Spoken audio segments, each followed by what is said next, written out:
Welcome to the Plume and Page.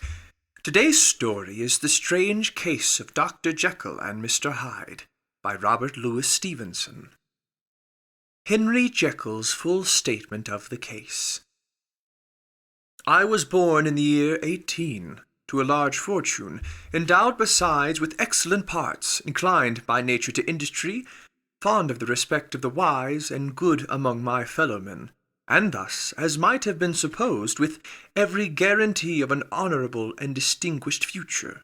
And indeed the worst of my faults was a certain impatient gaiety of disposition, such as has made the happiness of many, but such as I found it hard to reconcile with my imperious desire to carry my head high, and wear a more than commonly grave countenance before the public. Hence it came about that I concealed my pleasures, and that when I reached years of reflection, and began to look round me and take stock of my progress and position in the world, I stood already committed to a profound duplicity of me. Many a man would have even blazoned such irregularities as I was guilty of, but from the high views that I had set before me, I regarded and hid them with an almost morbid sense of shame. It was thus rather the exacting nature of my aspirations than any particular degradation in my faults that made me what I was, and, with even a deeper trench than in the majority of men, severed in me those provinces of good and ill which divide and compound man's dual nature. In this case I was driven to reflect deeply and inveterately on that hard law of life which lies at the root of religion, and is one of the most plentiful springs of distress. Though so profound a double-dealer, I was in no sense a hypocrite. Both sides of me were in dead earnest. I was no more myself when I laid aside restraint and plunged in shame, than when I laboured in the eye of day at the furtherance of knowledge or the relief of sorrow and suffering. And it chanced that the direction of my scientific studies, which led wholly towards the mystic and the transcendental, reacted and shed a strong light on this consciousness of the perennial war among my members. With every day, and from both sides of my intelligence, the moral and the intellectual, I thus drew steadily nearer to that truth, by whose partial discovery I have been doomed to such a dreadful shipwreck, that man is not truly one, but truly two. I say two, because the state of my own knowledge does not pass beyond that point. Others will follow, others will outstrip me on the same lines, and I hazard the guess that man will be ultimately known for a mere polity of multifarious, incongruous, and independent denizens. I, for my part, from the nature of my life, advanced infallibly in one direction, and in one direction only. It was on the moral side, and in my own person, that I learned to recognize the thorough and primitive duality of man. I saw that, of the two natures that contended in the field of my consciousness, even if I could rightly be said to be either, it was only because I was radically both. And from an early date, even before the course of my scientific discoveries had begun to suggest the most naked possibility of such a miracle, I had learned to dwell with pleasure, as a beloved daydream, on the thought of the separation of these elements. If each, I told myself, could be housed in separate identities, life would be relieved of all that was unbearable. The unjust might go his way, delivered from the aspirations and remorse of his more upright twin, and the just could walk steadfastly and securely on his upward path, doing the good things in which he found his pleasure, and no longer exposed to disgrace and penitence by the hands of this extraneous evil. It was the curse of mankind that these incongruous faggots were thus bound together, that in the agonized womb of consciousness these polar twins should be continuously struggling. How, then, were they disassociated? I was so far in my reflections when, as I have said, a sidelight began to shine upon the subject from the laboratory table. I began to perceive more deeply than it has ever yet been stated the trembling immateriality, the mist-like transience of this seemingly so solid body in which we walk attired. Certain agents I found to have the power to shake and pluck back that fleshly vestment, even as a wind might toss the curtains of a pavilion, for two good reasons. I will not enter deeply into this scientific branch of my confession. First, Because I have been made to learn that the doom and burden of our life is bound forever on man's shoulders, and when the attempt is made to cast it off, it but returns upon us with more unfamiliar and more awful pressure. Second, because, as my narrative will make, alas, too evident, my discoveries were incomplete. Enough, then, that I not only recognize my natural body from the mere aura and effulgence of certain of the powers that made up my spirit, but manage to compound a drug by which these powers should be dethroned from their supremacy, and a second form and countenance substituted, none the less natural to me because they were the expression and bore the stamp of lower elements in my soul. I hesitated long before I put this theory to the test of practice. I knew well that I risked death, for any drug that so potently controlled and shook the very fortress of identity might, by the least scruple of an overdose, or at the least inopportunity in the moment of exhibition, utterly bolt out that immaterial tabernacle which I looked to it to change. But the temptation of a discovery so singular and profound at last overcame the suggestions of alarm.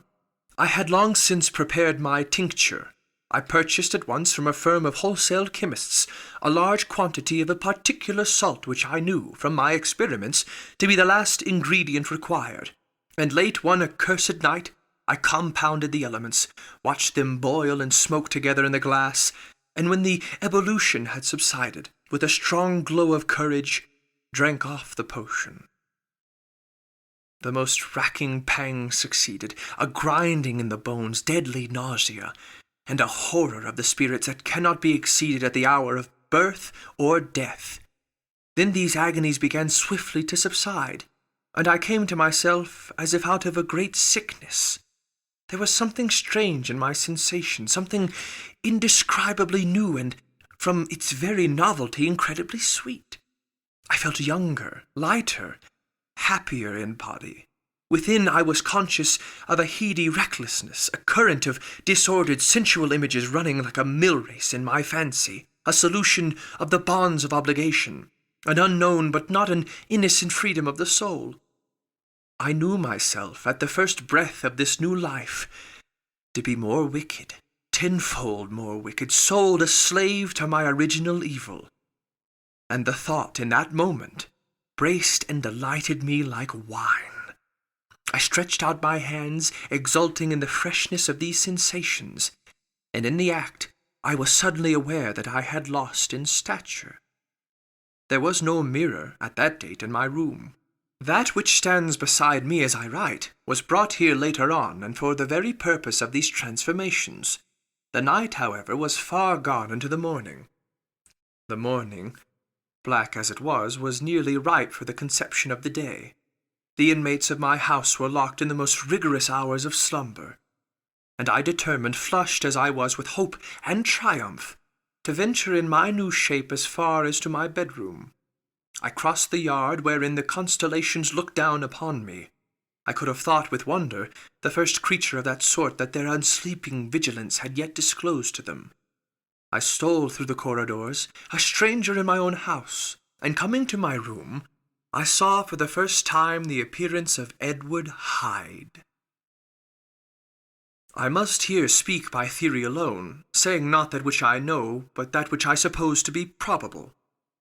The evil side of my nature, to which I had now transferred the stamping efficacy, was less robust and less developed than the good which I had just deposed.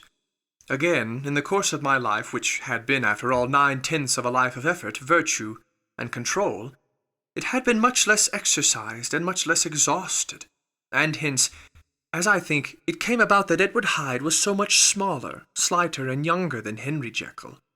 Even as good shone upon the countenance of the one, evil was written broadly and plainly on the face of the other. Evil, besides, which I must still believe to be the lethal side of man, had left on that body an imprint of deformity and decay. And yet when I looked upon that ugly idol in the glass, I was conscious of no repugnance, rather of a leap of welcome. This, too, was myself. It seemed natural and human. In my eyes it bore a livelier image of the spirit.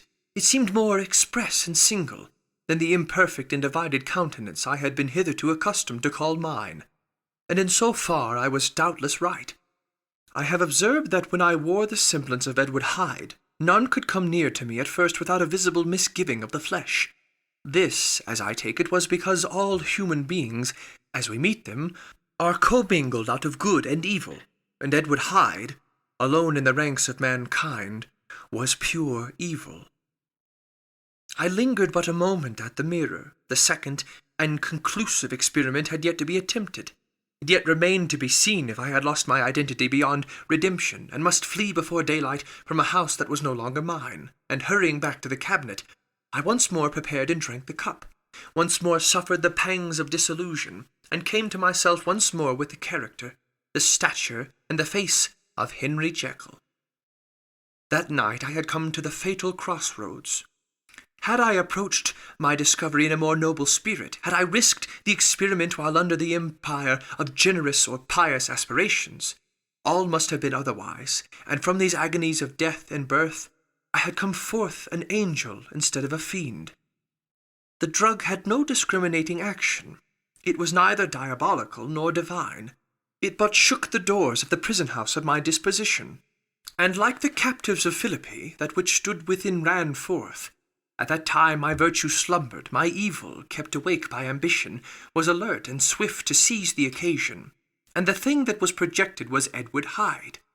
Hence, although I had now two characters as well as two appearances, one was wholly evil, and the other was still the old Henry Jekyll, that incongruous compound of whose reformation and improvement I had already learned to despair. The movement was thus wholly toward the worse. Even at that time, I had not conquered my aversion to the dryness of a life of study. I would still be merrily disposed at times. And as my pleasures were, to say the least, undignified, and I was not only well known and highly considered, but growing towards the elderly man, this incoherency of my life was daily growing more unwelcome. It was on the side that my new power tempted me until I fell in slavery. I had but to drink the cup, to doff at once the body of the noted professor, and to assume, like a thick cloak, that of Edward Hyde. I smiled at the notion. It seemed to me at the time to be humorous, and I made my preparations with the most studious care. I took and furnished that house in Soho, to which Hyde was tracked by the police, and engaged as a housekeeper a creature whom I knew very well to be silent and unscrupulous. On the other side, I announced to my servants that a Mr. Hyde, whom I described, was to have full liberty and power about my house in the square, and to parry mishaps, I even called and made myself a familiar object in my second character. I next drew up that will to which you so much objected, so that if anything befell me in the person of Dr. Jekyll, I could enter on that of Edward Hyde without pecuniary loss, and thus fortified, as I supposed, on every side, I began to profit by the strange immunities of my position. Men have before hired bravos to transact their crimes, while their own person and reputation sat under shelter. I was the first that ever did so for his pleasures. I was the first that could plod in the public eye with a load of genial respectability, and in a moment, like a schoolboy, strip off these lendings and spring headlong into the sea of liberty. But for me, in my impenetrable mantle, the safety was complete. Think of it. I did not even exist. Let me but escape into my laboratory door. Give me but a second or two to mix and swallow the draught that I had always standing ready, and whatever he had done, Edward Hyde would pass away like the stain of breath upon a mirror. And there in the stead, quietly, at home, trimming the midnight lamp in his study, a man who could afford to laugh at suspicion would be Henry Jekyll. The pleasures which I made haste to seek in my disguise were, as I have said, undignified. I would scarce use a harder term, but in the hands of Edward Hyde they soon began to turn toward the monstrous. When I would come back from these excursions, I was often plunged into a kind of wonder at my vicarious depravity. This familiar that I called out of my own soul, and sent forth alone to do his good pleasure, was a being inherently malign and villainous. His every act and thought centred on self, drinking pleasure with bestial avidity from any degree of torture to another, relentless like a man of stone. Henry Jekyll stood at times aghast before the acts of Edward Hyde, but the situation was apart from ordinary laws, and insidiously relaxed the grasp of conscience. It was Hyde, after all, and Hyde alone, that was guilty. Jekyll was no worse. He woke again to his good qualities seemingly unimpaired.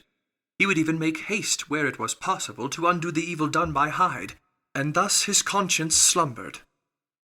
Into the details of the infamy at which I thus connived, for even now I can scarce grant that I committed it, I have no design of entering.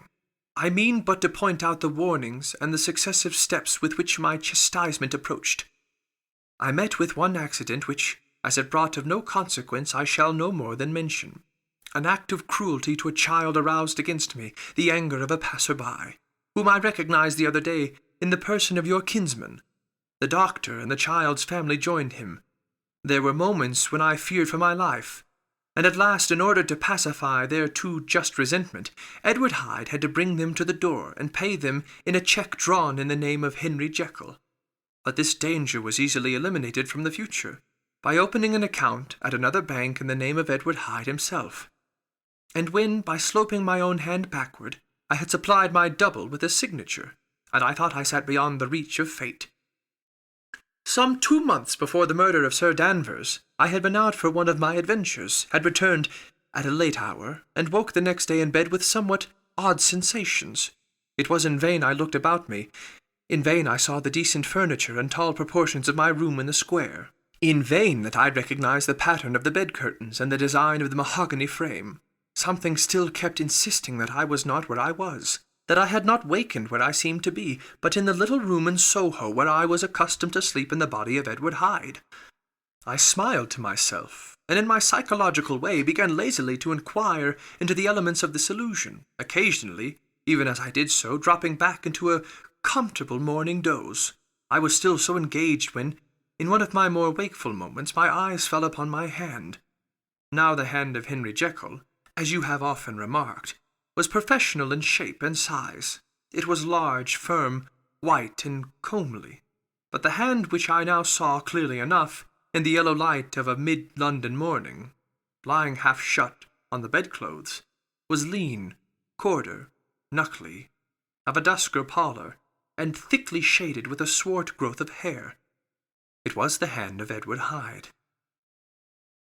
I must have stared upon it for near half a minute, sunk as I was in the mere stupidity of wonder, before terror broke up in my breast, as sudden and startling as the crash of cymbals, and bounding from my bed I rushed to the mirror. At the sight that met my eyes my blood was changed into something exquisitely thin and icy. Yes, I had gone to bed Henry Jekyll. I had awakened Edward Hyde. How was this to be explained? I asked myself, and then, with another bound of terror, how was it to be remedied? It was well on in the morning. The servants were up. All my drugs were in the cabinet. A long journey down 2 pairs of stairs, through the back passage, across the open court, and through the anatomical theatre, from where I was then standing horror-struck. It might indeed be possible to cover my face, but of what use was that when I was unable to conceal the alteration in my stature? And then, with an overpowering sweetness of relief, it came back upon my mind that the servants were already used to the coming and going of my second self. I had soon dressed, as well as I was able, in clothes of my own size, had soon passed through the house, where Bradshaw stared and drew back at seeing Mr. Hyde, at such an hour, and in such a strange array. And 10 minutes later Dr. Jekyll had returned to his own shape, and was sitting down, with a darkened brow, to make a feint of breakfasting. Small indeed was my appetite. This inexplicable incident, this reversal of my previous experience, seemed, like the Babylonian finger on the wall, to be spelled out the letters of my judgment, and I began to reflect more seriously than ever before on the issues and possibilities of my double existence. That part of me which I had the power of projecting had lately been much exercised and nourished. It had seemed to me of late as though the body of Edward Hyde had grown in stature, as though, when I wore that form, I were conscious of a mere generous tide of blood, and I began to spy a danger that, if this were much prolonged, the balance of my nature might be permanently overthrown, the power of voluntary change be forfeited, and the character of Edward Hyde become irrevocably mine. The power of the drug had not been always equally displayed. Once, very early in my career, it had totally failed me. Since then I had been obliged, on more than one occasion, to double, and once, with infinite risk of death, to treble the amount. and these rare uncertainties had cast hitherto the sole shadow of my contentment. Now, however, and in the light of that morning's accident, I was led to remark that whereas in the beginning the difficulty had been to throw off the body of Jekyll, it had of late gradually but decidedly transferred itself to the other side. All things therefore seemed to point to this, that I was slowly losing hold of my original and better self, and becoming slowly incorporated with my second and worse. Between these two I now felt I had to choose. My two natures had memory in common, but all other facilities were more unequally shared between them. Jekyll, who was composite, now with the most sensitive apprehensions, now with a greedy gusto, projected and shared in the pleasures and adventures of Hyde. But Hyde was indifferent to Jekyll, or but remembered him as the mountain bandit remembers the cavern in which he conceals himself from pursuit. Jekyll had more than a father's interest. Hyde had more than a son's indifference. To cast in my lot with Jekyll was to die to those appetites which I had long secretly indulged, and had of late begun to pamper. To cast it in with Hyde was to die 1,000 interests and aspirations, and to become, at a blow and forever, despised and friendless. The bargain might appear unequal, but there was still another consideration in the scales. For while Jekyll would suffer smartingly in the fires of abstinence, Hyde would be not even conscious of all that he had lost. Strange as my circumstances were, the terms of this debate are as old and commonplace as man.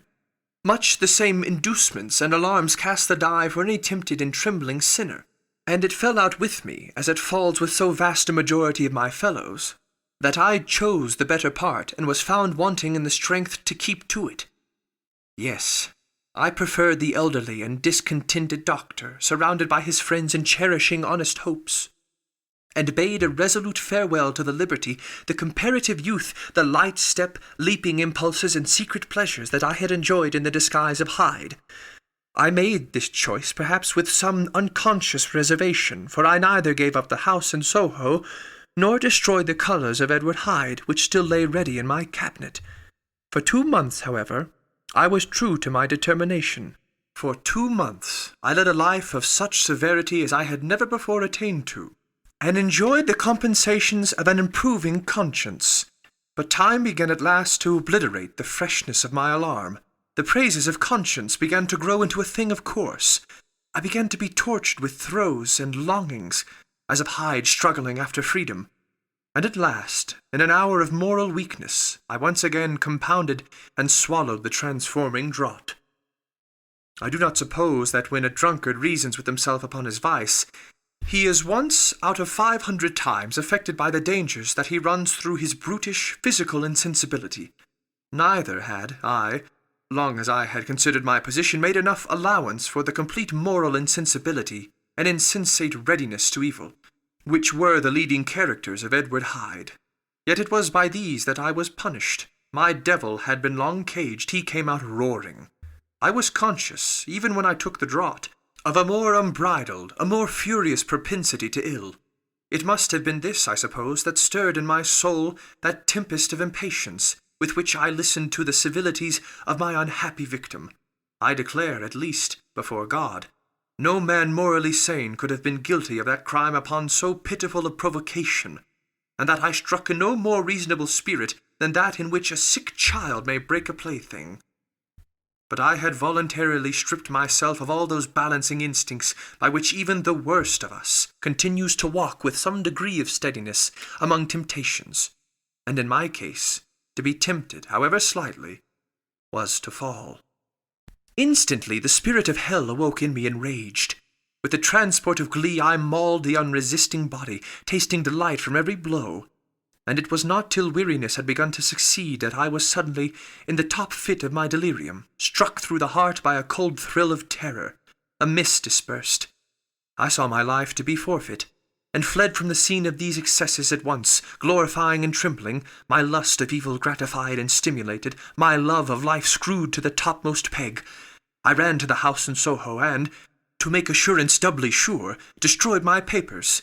Thence I set out through the lamplit streets, in the same divided ecstasy of mind, gloating on my crime, light-headedly devising others in the future. and yet still hastening and still hearkening in my wake for the steps of the avenger.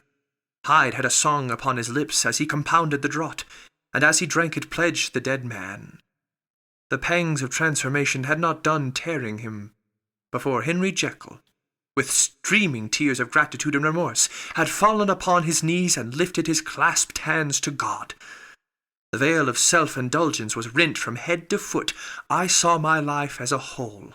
I followed it up from the days of childhood, when I had walked with my father's hand, and through the self-denying toils of my professional life to arrive again and again, with the same sense of unreality, at the damned horrors of that evening.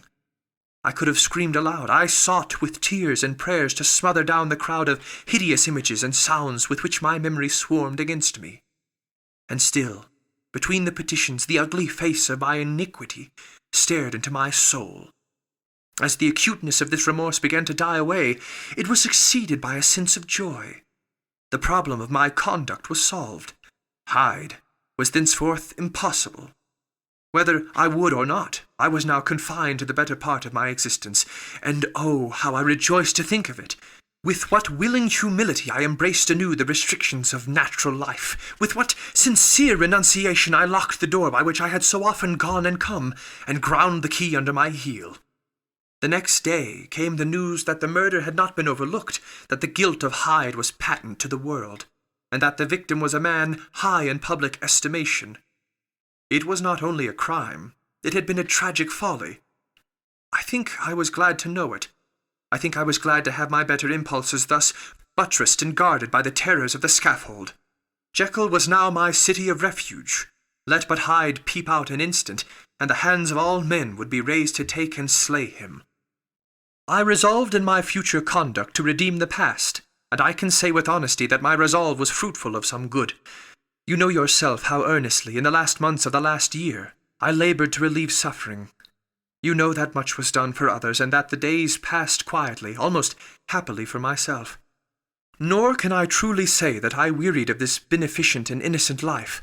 I think instead that I daily enjoyed it more completely, but I was still cursed with my duality of purpose, and as the first edge of my penitence wore off, the lower side of me, so long indulged, so recently chained down, began to growl for license. Not that I dreamed of resuscitating Hyde. The bare idea of that would startle me to frenzy, no. It was in my own person that I was once more tempted to trifle with my conscience, and it was as an ordinary secret sinner that I at last fell before the assaults of temptation.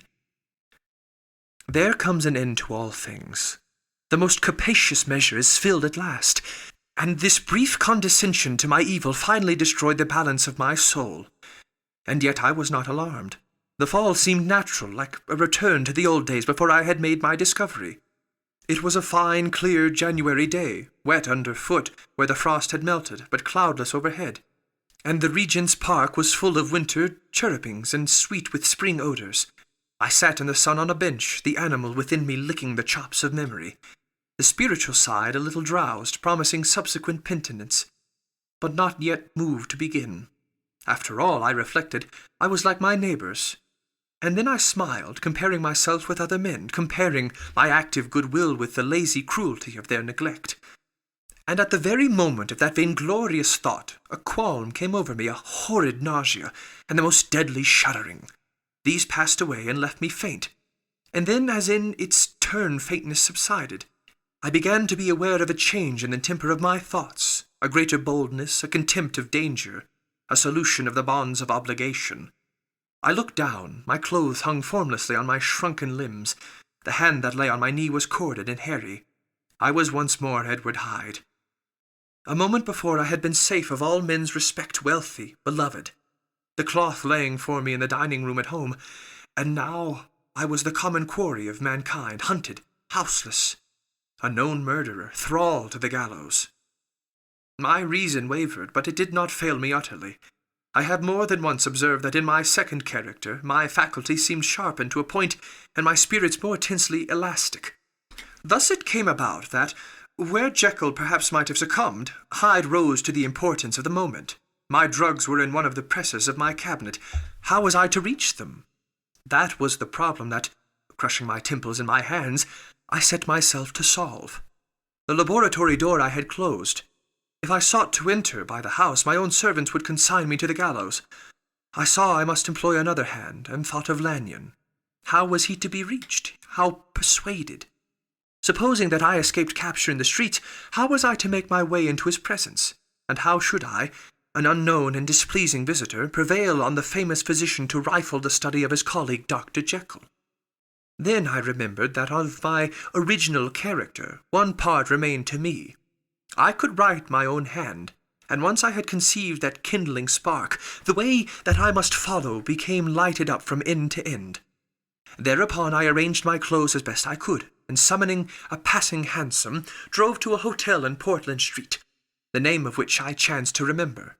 At my appearance, which was indeed comical enough, however tragic a fate these garments covered, the driver could not conceal his mirth. I gnashed my teeth upon him with a gust of devilish fury, and the smile withered from his face. Happily for him, yet more happily for myself, for in another instant I had certainly dragged him from his perch. At the inn, as I entered, I looked about me with so black a countenance as made the attendants tremble. Not a look did they exchange in my presence, but obsequiously took my orders, led me to a private room, and brought me wherewithal to write.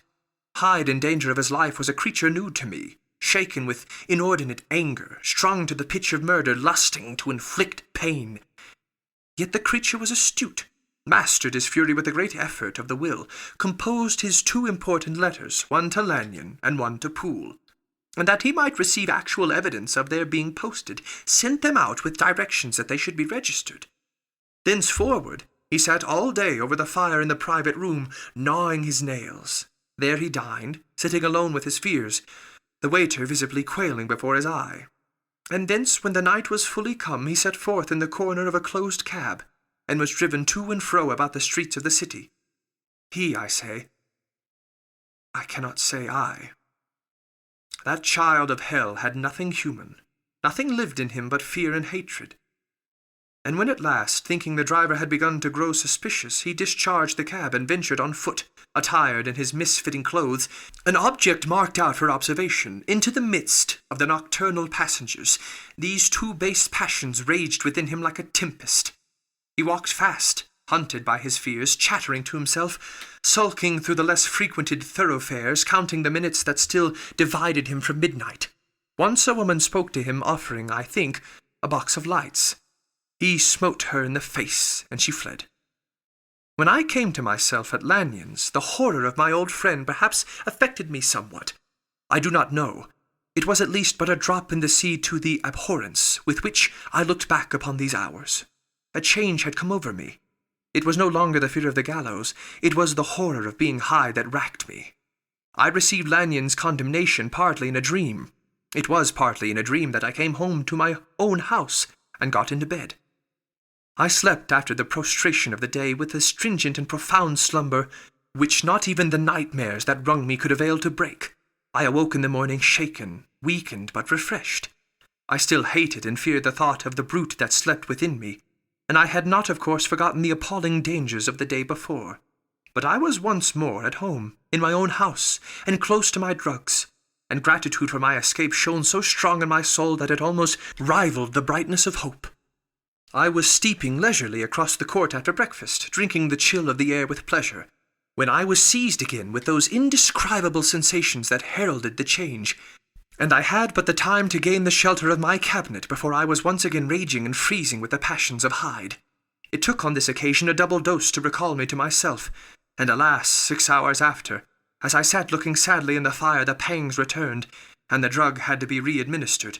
In short, from that day forth it seemed only by a great effort as of gymnastics, and only under the immediate stimulation of the drug, that I was able to wear the countenance of Jekyll. At all hours of the day and night, I would be taken with the premonitory shudder. Above all, if I slept or even dozed for a moment in my chair, it was always as Hyde that I awakened. Under the strain of this continually impending doom, and by the sleeplessness to which I now condemned myself, even beyond what I had thought possible to man, I became in my own person a creature eaten up and emptied by fever, languidly weak both in body and mind, and solely occupied by one thought, the horror of my other self. But when I slept, or when the virtue of the medicine wore off, I would leap almost without transition, for the pangs of transformation grew daily less marked, into the possession of a fancy brimming with images of terror, a soul boiling with causeless hatreds, and a body that seemed not strong enough to contain the raging energies of life. The powers of Hyde seemed to have grown with the sickliness of Jekyll, and certainly the hate that now divided them was equal on each side. With Jekyll it was a thing of vital instinct. He had now seen the full deformity of that creature that shared with him some of the phenomena of consciousness, and was co-heir with him to death. And beyond these links of community, which in themselves made the most poignant part of his distress, he thought of Hyde, for all his energy of life, as of something not only hellish, but inorganic.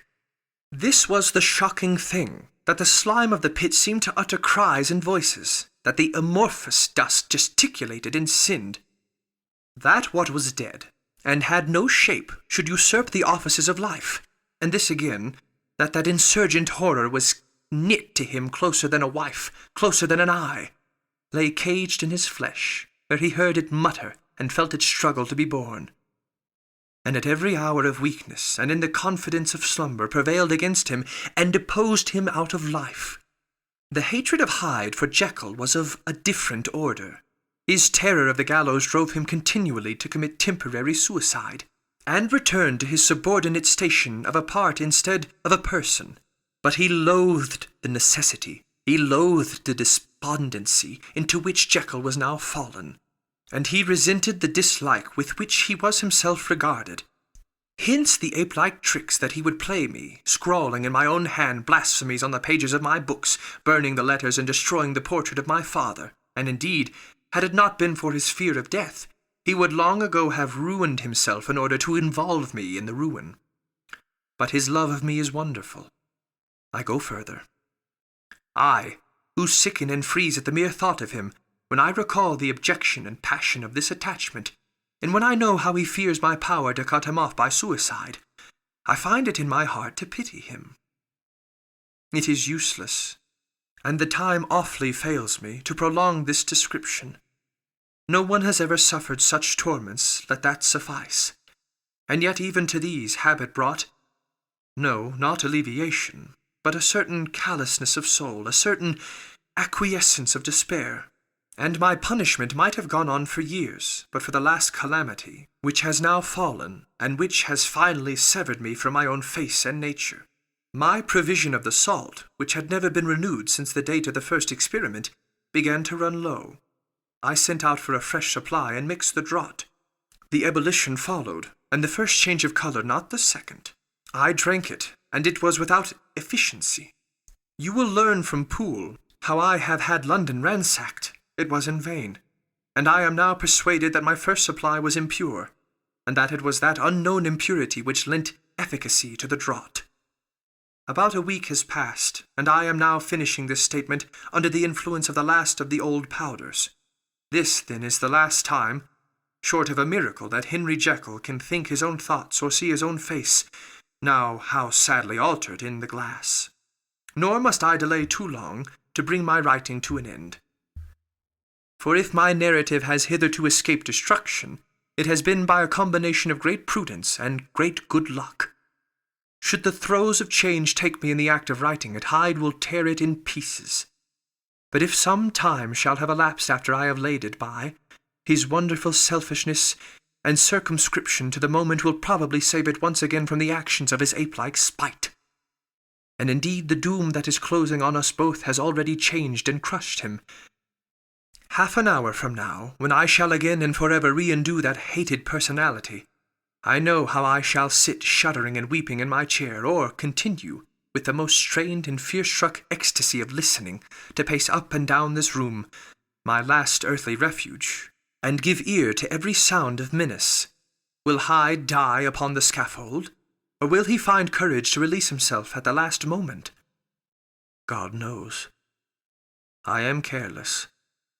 This is my true hour of death, and what is to follow concerns another than myself. Here, then, as I lay down the pen and proceed to seal up my confession, I bring the life of that unhappy Henry Jekyll to an end.